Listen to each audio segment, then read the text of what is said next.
Meus amados, nós vamos então abrir a palavra de Deus no livro de Eclesiastes, capítulo 1. E faremos a leitura do verso 1 ao verso 11. Eclesiastes, capítulo 1, versos de 1 a 11.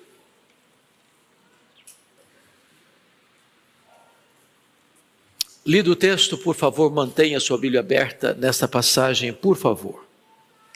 Está escrito assim: palavra do pregador, filho de Davi, rei de Jerusalém. Vaidade de vaidades, diz o pregador, vaidade de vaidades, tudo é vaidade. Que proveito tem o homem de todo o seu trabalho com que se afadiga debaixo do sol? Geração vai, geração vem, mas a terra permanece para sempre. Levanta-se o sol e põe-se o sol e volta ao seu lugar, onde nasce de novo. O vento vai para o sul e faz o seu giro para o norte, volve e revolve-se na sua carreira e retorna aos seus circuitos. Todos os rios correm para o mar e o mar não se enche. Ao lugar para onde correm os rios, para lá tornam eles a correr. Todas as coisas são canseiras tais que ninguém as pode exprimir. Os olhos não se fartam de ver, nem se enchem os ouvidos de ouvir. O que foi é o que há de ser, e o que se fez, isso se tornará a fazer. Nada, pois, novo debaixo do sol. Alguma coisa de que se possa dizer, vê, isto é novo? Não, já foi nos séculos que foram antes de nós. Já não há lembrança das coisas que precederam, e das coisas posteriores também não haverá memória entre os que hão de vir depois delas. Eu gostaria de meditar à luz desse texto sobre o tema em busca do sentido da vida. Em busca do sentido da vida. Há um consenso, e esse consenso é eloquente, de que o livro de Eclesiastes é o livro mais complicado da Bíblia. É o livro mais difícil de ser interpretado da Bíblia. Salomão escreveu 3 obras. Ele escreveu o Cântico dos Cânticos na sua juventude, escreveu Provérbios na sua maturidade e escreveu Eclesiastes na sua velhice. Escreveu muito mais coisa. Por exemplo, a Bíblia diz que ele escreveu 3.000 provérbios, escreveu 1.005 cânticos. Foi um cientista, um especialista em plantas, em animais, um homem, diríamos nós hoje, de cultura enciclopédica. Aqui nesse livro ele retrata as crises da alma, as dores da alma, a busca do sentido da vida. Ele escancara o seu coração, revela suas próprias lutas interiores. Muitas vezes o livro parece um livro pessimista, quase que sem esperança, mas ao fim da obra, ele vai concluir que a suma de tudo é temer a Deus e guardar os seus mandamentos. Eu gostaria então que você, com a Bíblia aberta comigo, observássemos esta passagem. E ele começa a palavra do pregador, filho de Davi, rei de Jerusalém. Notem que ele não se apresenta, eu sou Salomão. É um livro de certa forma anônimo. Por outro lado, esse verso primeiro não deixa dúvida de quem ele é, porque ele se apresenta como filho de Davi, embora Davi tivesse outros filhos, mas nenhum filho de Davi foi rei de Jerusalém. Então, dos muitos filhos de Davi, quem foi rei de Jerusalém foi Salomão. Então não há possibilidade de alguém atribuir este livro a outro autor. Somente Salomão se encaixa dentro desta apresentação. A palavra pregador aqui, no hebraico, é a palavra coeler. E coeler é mestre, é professor. E é curioso que o livro Eclesiastes está ligado ou vinculado à ideia de eclésia. E eclésia é a palavra para assembleia, para a igreja. Então eu não estou falando de um professor ou de um pregador diante de uma classe acadêmica. Eu estou falando diante de um pregador ou de um pastor diante da igreja. Ele está ensinando o seu povo. Mas me permita, antes de entrar na exposição do texto propriamente dito, ainda na apresentação de quem está se dirigindo a nós, e Salomão foi escolhido por Deus para ser rei de Jerusalém antes de ser concebido. Além disso, o próprio Deus o escolhe e Davi promete a Batseba de que ele seria rei, seu sucessor. Vocês bem lembram do fato que, quando Davi já estava velho, doente, acamado, com um problema de hipotermia, um dos seus filhos, Adonias, resolve conspirar, usurpar o trono e se autodeclarar rei. E Davi tem pulso ainda para reverter esse quadro e coroar Salomão ainda em vida, depondo desta forma o rei usurpador Adonias. Salomão começa o seu reinado, reina 40 anos, e no começo ele tem a oportunidade dada por Deus de pedir o que quisesse. E ele sabiamente pede para Deus discernimento, sabedoria para governar. Isso agradou o coração de Deus, e Deus diz: eu vou lhe dar sabedoria e vou lhe dar riquezas. E Salomão veio a ser o homem mais sábio, Salomão veio a ser o homem mais rico da sua geração. Salomão teve o privilégio de realizar o sonho do seu pai. O sonho do seu pai, Davi, era construir um templo ao Senhor. Conseguiu arranjar todo o material, todos os recursos necessários, mas Deus não o permitiu construir o templo. Ele era um homem de guerra. Suas mãos tinham sangue das batalhas. Então Salomão é o homem que vai cumprir o sonho do pai e construir o templo, construir palácios. Mas Salomão tem um grande problema. Se você ler Deuteronômio 17, na época de Moisés, 500 anos antes de Salomão, sabendo Deus que o povo de Israel pediria um rei, Deus, o job description, Deus deu o papel que um rei deveria desempenhar ao assumir o trono de Israel. E dentro desses preceitos divinos, algumas coisas um rei não podia fazer. Primeiro, ele não podia acumular para si cavalos. Por quê? Porque não podia confiar no exército. Não podia multiplicar para si ouro. Não para o reino, para ele, ouro, para não confiar no poder econômico. Não podia multiplicar para si mulheres.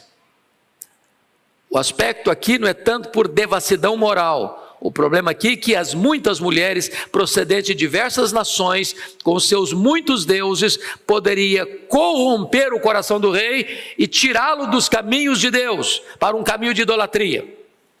Salomão quebra todos esses preceitos. Salomão multiplicou para si cavalos, voltando ao Egito para comprar os cavalos. Salomão multiplicou para si ouro. Salomão multiplicou para si mulheres, a ponto de ter no seu harém 1000 mulheres, 700 mulheres, 300 concubinas. Mas não foi só isso.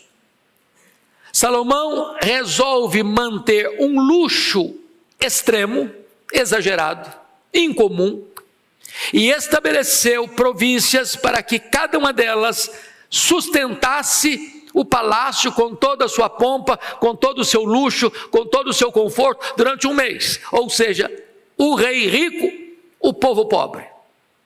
Mas ele fez mais. Ele estabeleceu o trabalho escravo, feitores de escravos.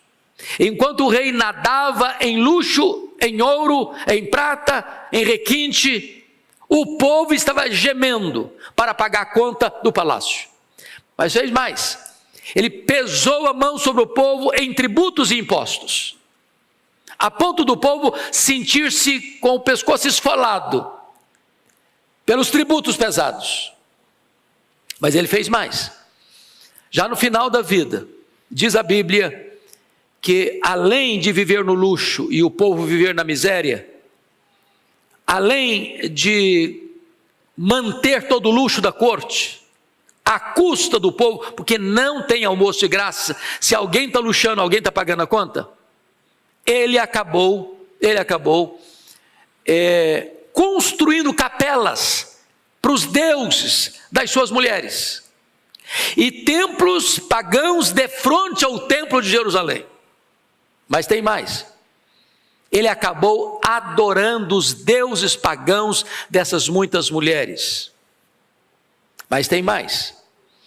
Quando a Bíblia retrata o desgosto de Deus com essa postura dele, dizendo que ia entregar o reino dele nas mãos de outro, e Deus deu o CPF da pessoa, vai ser Jeroboão, que era um feitor de escravo de Salomão.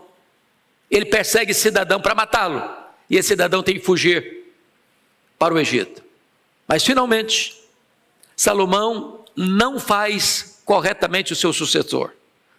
Só tem 3 filhos de Salomão mencionados na Bíblia. Roboão era um deles, o sucessor de Salomão. Começou a governar com 41 anos, portanto o menino nasceu 1 ano antes do pai assumir o governo. Ou seja, o menino cresceu no luxo, cresceu no palácio, com seus coleguinhas, acostumado com luxo. Quando ele assume o governo, depois da morte de seu pai, no ano 931, o povo veio sob a liderança desse indivíduo, Jeroboão I, para pedir para ele aliviar os impostos, e nós vamos servir você, vamos ser leais a você.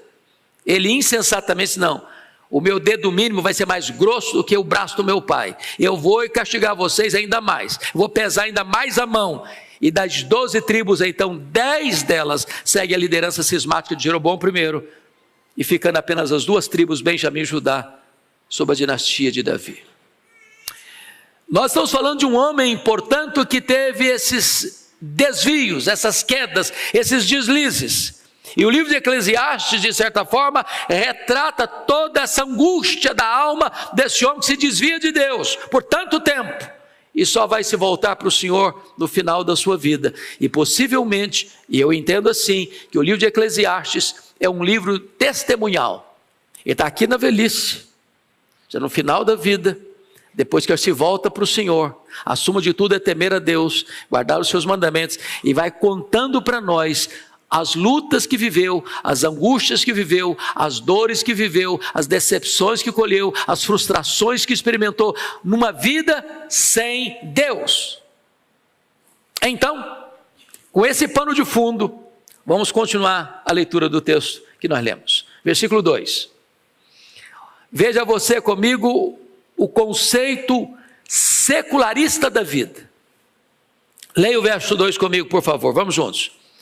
Vaidade de vaidades, diz o pregador, vaidade de vaidades, tudo é vaidade. Ele está olhando para a vida apenas no ponto horizontal, apenas numa linguagem humana, terrena, temporal. Ele não coloca Deus nessa avaliação. Ele está olhando para a vida debaixo do sol, numa perspectiva puramente humana, e ele vai reduzir tudo o quê? A vaidade. Quando ele diz vaidade, vaidade, isso é ênfase no hebraico, cântico dos cânticos, né? ênfase. Então é isso que ele está falando.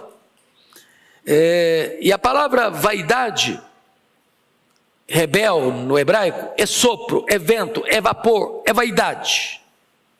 Ou seja, os projetos humanos fora de Deus são castelo de nuvens diante de uma tempestade de vento. É menos do que castelo de areia, é castelo de nuvens, não tem consistência. O homem bota a mão e ele tenta palpar e não encontra sentido na vida, no dinheiro, no sucesso, na fama, nos prazeres, nas conquistas. Tudo isso não dá sentido para ele viver. Agora notem, ele vai colocar ainda um conceito secularista do trabalho. Leia o verso 3 comigo, todos nós. Que proveito tem o homem de todo o seu trabalho, com que se afadiga debaixo do sol? Então, veja bem, debaixo do sol. Ele está dizendo que trabalho produz o quê? Fadiga. Aliás, é consequência do pecado. Deus diz para Adão: olha, do suor do teu rosto comerás o teu pão. Vai ter fadiga. A terra vai produzir cardos, abrolhos, espinhos.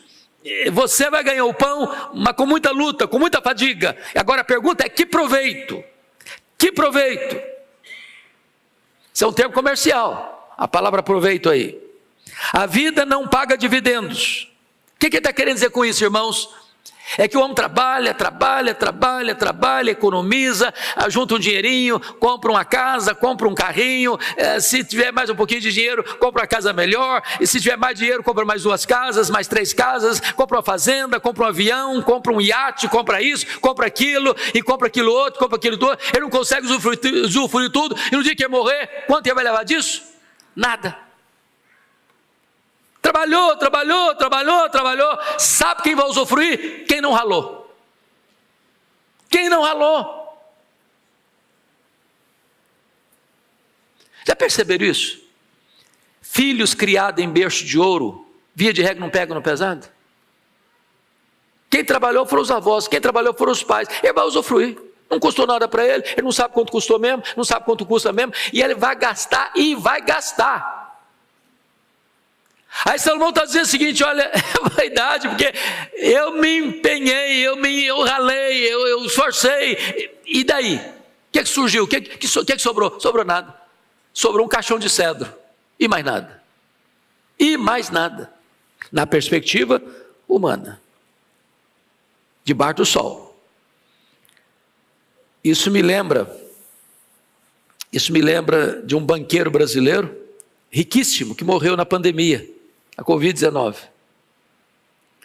E a filha, chorando no funeral, disse uma frase lapidar: o mais terrível de tudo, meu pai, sendo um homem bilionário, morreu por falta daquilo que é de graça, o ar nos seus pulmões. O que como leva? Nada.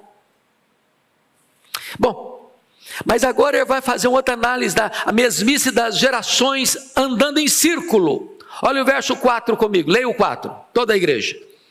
Geração vai, geração vem, mas a terra permanece para sempre. Então para com geração vai, geração vem. Geração lá do Egito, dos faraós, geração da Síria, do Sargão II, do Senaqueribe, geração lá da Babilônia, do Nabucodonosor, a geração lá da Pérsia, do Dario o Grande, a geração dos gregos com Alexandre, geração dos imperadores romanos, dos Césares, as gerações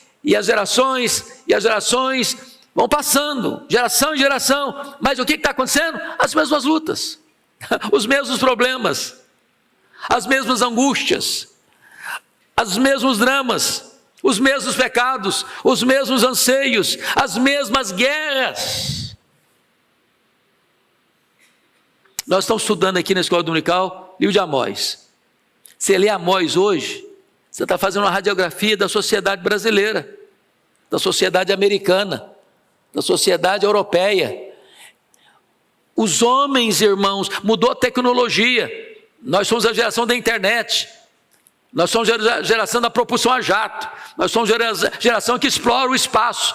Nós somos a geração da cirurgia robótica. Nós somos a geração que empacota na cabeça de um alfinete os dados genéticos dos mais de 8 bilhões de habitantes. Mas nós somos as gerações com os mesmos problemas de 2000 anos. Geração vai, geração vem. A terra está aqui. Os problemas são os mesmos. Os mesmos. É uma mesmice só, mudou nada. Agora ele vai dizer que essa mesmice não é só no ser humano, não. Essa mesmice está aí na natureza, e ele vai explicar. Olha comigo o verso 5, leia o 5 comigo. Levanta-se o sol, e põe-se o sol, e volta ao seu lugar, onde nasce de novo. Ele está falando não cientificamente, ele está falando aquilo que nós falamos todo dia: o sol nasce, o sol se põe. Não é a linguagem nossa? Embora a gente sabe que é a terra que gira, mas na nossa cabeça, na nossa linguagem, é o sol que está andando. E o sol vai de onde para onde? Vai do leste para o oeste. Nasce no leste, se põe no oeste. Amanhã vai fazer o quê? Vai nascer no leste, vai se pôr no oeste. E depois de amanhã vai fazer o quê? Vai nascer no leste, vai se pôr no oeste. E na semana que vem vai fazer o quê? Nascer no leste, se pôr no oeste. E no mês que vem vai fazer o quê? A mesma coisa. E na próxima década, a mesma coisa. E no próximo século, a mesma coisa. No próximo milênio, a mesma coisa. Não tem progresso, não tem avanço. Você está fazendo sempre, desde o dia que foi criado, a mesma coisa. Nunca mudou sua rota. O que Salomão está vendo? Mesmice. Mesmice. Mas não é só no sol, não. Olha agora essa rotina no vento. Olha o verso 6, leia o 6 comigo. O vento vai para o sul, faz o seu giro para o norte, volve-se, revolve-se na sua carreira, retorna aos meus circuitos. Olha aí, o vento, o mesmo círculo, no mesmo círculo. Ele vai para o sul, faz seu giro no norte, ele volve, revolve-se, volta para o mesmo circuito. Desde quando? Desde o começo da criação. Não tem progresso, não tem avanço, é a mesmice de sempre. Ele está olhando para uma visão tão pessimista da criação, que a crise dele ecoa na natureza, e a mesmice da natureza reverbera dentro dele. Reverbera dentro dele. Mas não é só também o sol e o vento, não. Ele vai dizer que os rios estão na mesma situação. Leia o verso 7 comigo, por favor, todos nós. Todos os rios correm para o mar. O mar não se enche. Ao lugar para onde correm os rios, para lá tornam eles a correr. Então, olha aí. Todo rio vai para onde? Para o mar. O mar se enche? Não se enche. Tem evaporação, a água sopra as nuvens, a chuva desce para a terra pega a enxurrada, leva para o rio deságua no mar, vem a evaporação, a água sopra as nuvens, a chuva desce. Isso está acontecendo ontem, acontece hoje, vai acontecer amanhã, até Jesus voltar, até a restauração de todas as coisas. Tudo isso vai acontecer do mesmo jeito. Do mesmo jeito.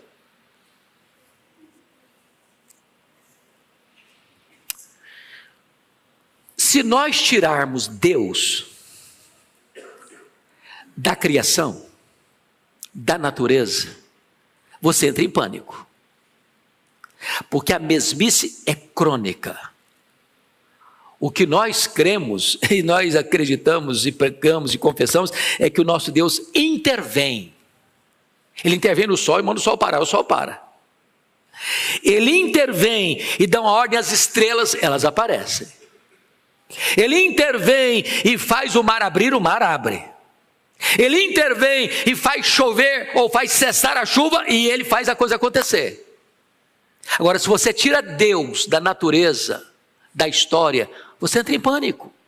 Parece que a vida perdeu o sentido. É uma mesmice crônica. Mas notem agora que essa procura pelo ser prossegue em Salomão numa insatisfação absoluta. Nada consegue satisfazer a vida dele. Olha o versículo 8 comigo e leia comigo o verso 8. Todos nós. Todas as coisas são canseiras tais que ninguém pode as exprimir. Os olhos não se fartam de ver, nem se enchem os ouvidos de ouvir. Então vamos entender aqui, olha a crise desse homem, olha o desespero desse homem.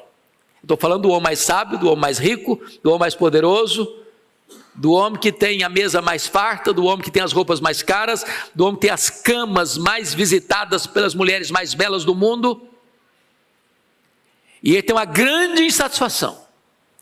E ele está dizendo para nós aqui que todas as coisas, não algumas coisas, todas as coisas são canseiras tais, que não dá nem para descrever. E ele começa a detalhar a insatisfação dos olhos. Nós olhamos e voltamos a olhar. E nunca nos fartamos de ver. Nunca chegará o dia que você vai dizer assim: eu já vi tudo, não quero ver mais nada, agora eu quero que apague a minha visão. Eu quero continuar vendo, porque os olhos são insaciáveis. Você ouviu e continuou ouvindo, e amanhã vai ouvir de novo, e jamais você vai dizer: eu não quero ouvir mais nada, eu quero cessar esse sentido que eu tenho da audição. Os ouvidos são insaciáveis. Há uma busca que não se encontra. Essa é a angústia desse homem. Mas mais do que isso, ele começa a perceber que há uma repetição da história e nada é novo na história ao redor dele. Ele está encurralado pela falta de sentido da vida, se olha a vida apenas debaixo do sol, na perspectiva horizontal, humana, terrena, temporal. Confira comigo o verso 9 e 10. Leia o 9 e 10 comigo, por favor. Vamos juntos. O que foi é o que há de ser, e o que se fez se tornará a fazer. Nada há, pois, novo debaixo do sol. Verso 10. Alguma coisa de que se possa dizer: vê, isto é novo? Não. Já foi nos séculos que foram antes de nós. Então vamos entender isso aqui. Ele está dizendo que não há novidade. O que está acontecendo hoje? O que aconteceu na época dele, 1000 anos antes de Cristo, 3 mil anos de nós. Então, o que acontece? Nascimento e morte. O que acontece? Celebração e choro. O que acontece? Conquista e perda. O que acontece? Paz e guerra. O que acontece? Acordos e conflitos. O que acontece? Esperança e desespero. Não é isso que você está vendo? É isso que existia há 3 mil anos. Não tem nada novo. Você tem novas tecnologias, mas o problema do homem é o mesmo. As crises são as mesmas, os pecados são os mesmos, a cobiça é a mesma, a vaidade é a mesma, os sonhos são os mesmos. E aí ele vai dizer uma coisa assim interessantíssima, no verso 11, não há lembrança. O que ele está querendo dizer com isso? Está querendo dizer com isso que pessoas e acontecimentos passam pela nossa vida e passam. E ficam lá atrás. Por exemplo, se eu fizer uma pergunta aqui no auditório, honesta e simples, quem aqui, nesse auditório, me cita o nome do seu tataravô e da sua tataravó?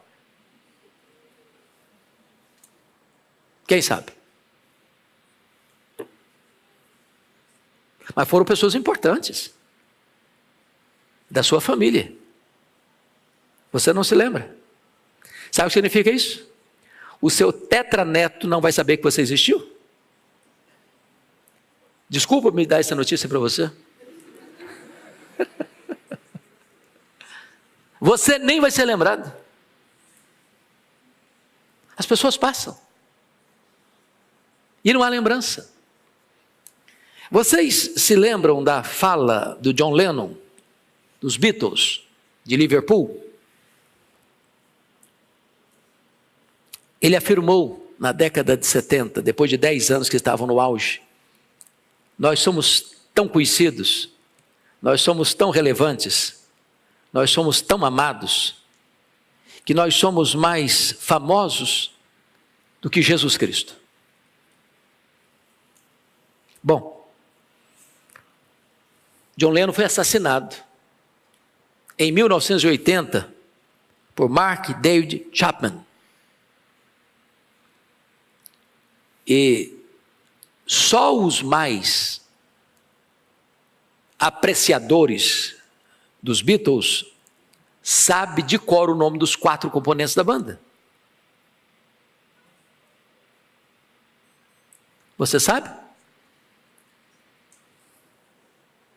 Bom, John Lennon, Paul McCartney, George Harrison, Ringo Starr. Eu sei porque eu tomei nota. Também não sabia.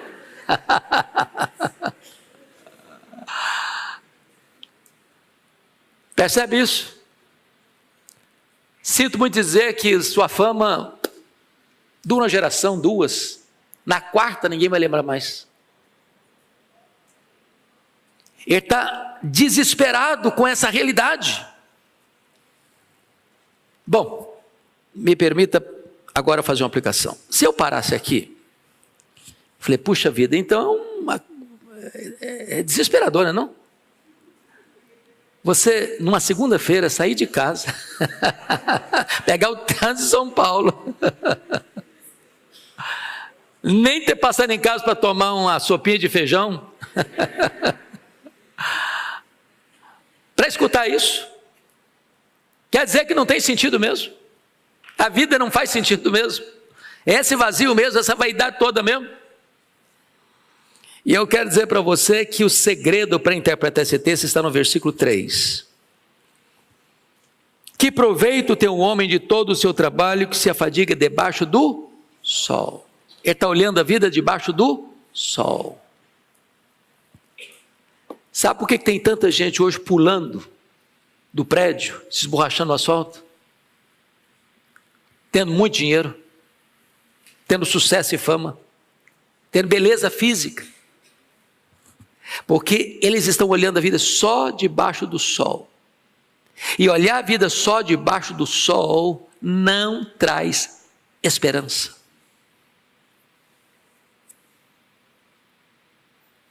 Pode ter dinheiro.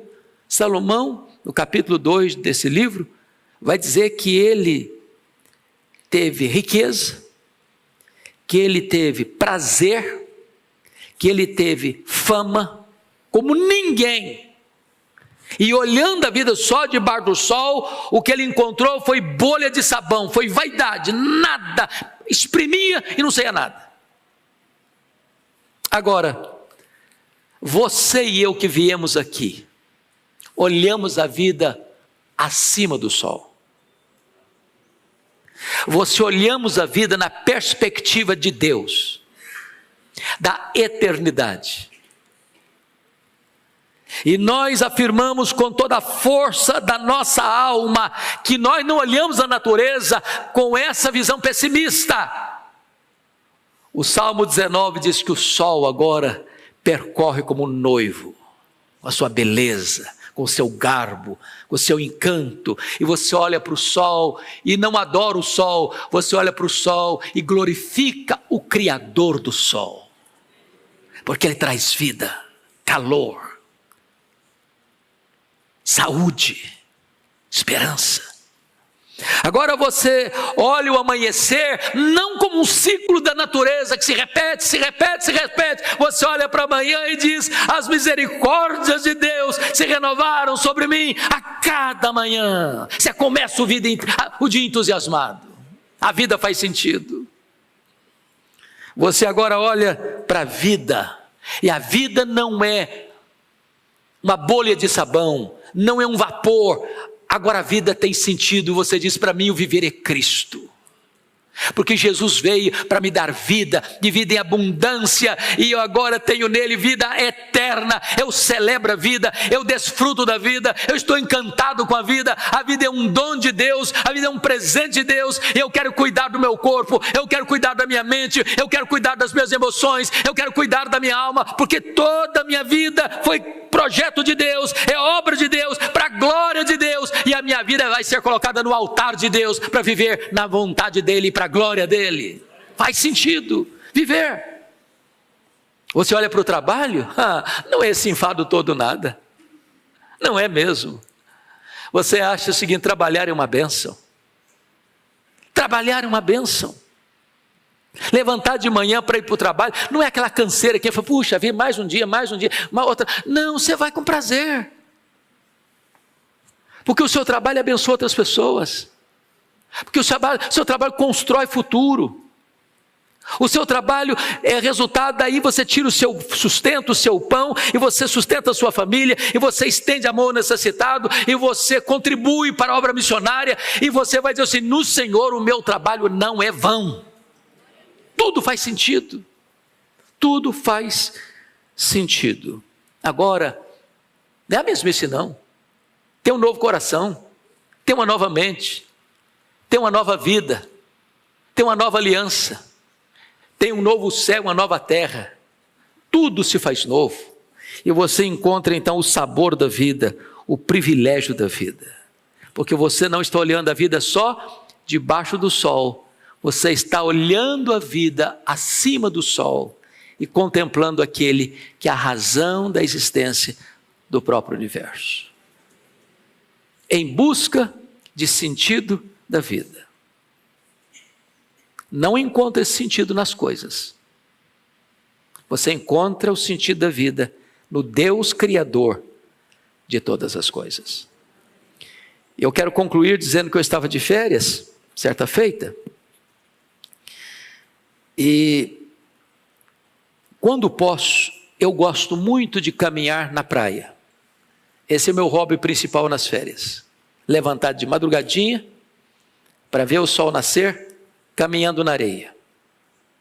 E percebi que, quando eu saía para a caminhada, tinha uma moça, que ficava no pátio do hotel, como que, numa espécie de yoga, com as pernas cruzadas, olhando para o céu.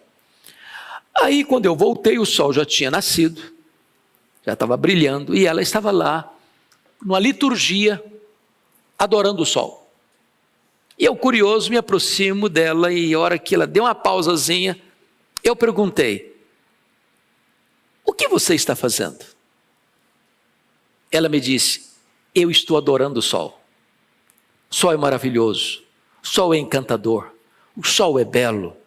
O sol enriquece, o sol ilumina, o sol aquece, o sol fertiliza, o sol dá saúde. E foi fazendo elogios ao sol. Eu fiquei até animado com ela, de tanta coisa linda que ela falou do sol. E eu disse: eu também adoro. É mesmo? Você adora? Eu falei: adoro. A quem você adora? Eu respondi: eu adoro o Criador do sol. É maior do que o sol. É mais lindo que o sol, é mais poderoso que o sol, ele pode preencher o vazio do meu coração que o sol não consegue. Esse é o Criador que eu quero apresentar a você. E falei para ela de Jesus. Hoje você pode sair daqui, não apenas contemplando a beleza da criação, mas encantado com o Criador, porque só Ele, em Jesus o seu Filho, pode dar sentido à sua vida. Que Deus nos abençoe.